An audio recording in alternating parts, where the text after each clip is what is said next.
A bunch of different car companies are currently trying to decide for you how exactly you'd like your car to drive you around.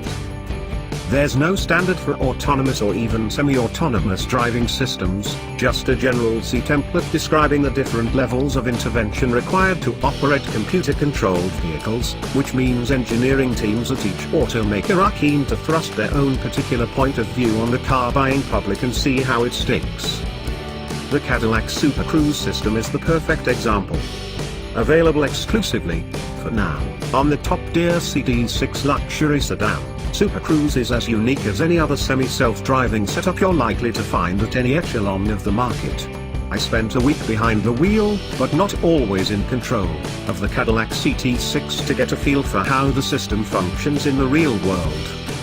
The most ballyhooed aspect of Cadillac's Super Cruise is the fact that, unlike other lane-keeping or adaptive cruise control systems, you don't actually have to keep your hands in contact with the steering wheel in order for it to function. Instead, South Carolina uses a small sensor on the steering column to track the position of your head in order to ensure you're still paying attention to what's unfolding on the road ahead of you. The Cadillac CT6 offers no such ambiguities. When Super Cruise is active, a large green LED arc illuminates at the top of the steering wheel to tell you the vehicle has taken over the driving duties. When you tug on the wheel to interrupt its self-steering, the light turns blue to let you know that the system is still active, but that you're currently in control, and when it gets mad at you for not paying attention, the light flashes green, green, green, and then turns red, indicating that Super Cruise will be disabled. The seat also rumbles, just in case you're so disengaged from the ride that you miss the visual cues.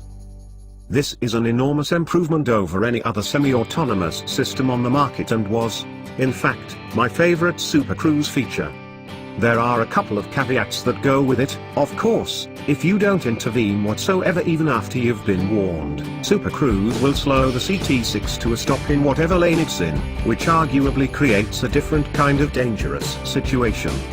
There's also the detail that if a C decides you've been warned too many times within a given period, it will lock out self-driving entirely, effectively putting you in a drive for yourself timeout.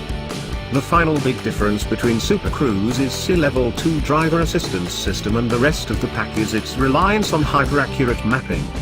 Mapping is the least sexy technology in the world of autonomous vehicles, but behind vehicle-to-vehicle and vehicle-to-infrastructure communications, it's also probably the most important to push past the limits of existing sensors. Snowstorms and road salt can easily occlude cameras and radar, but a strong GPS position on a map that has been measured to the nth degree works even if the lines on the road are completely invisible.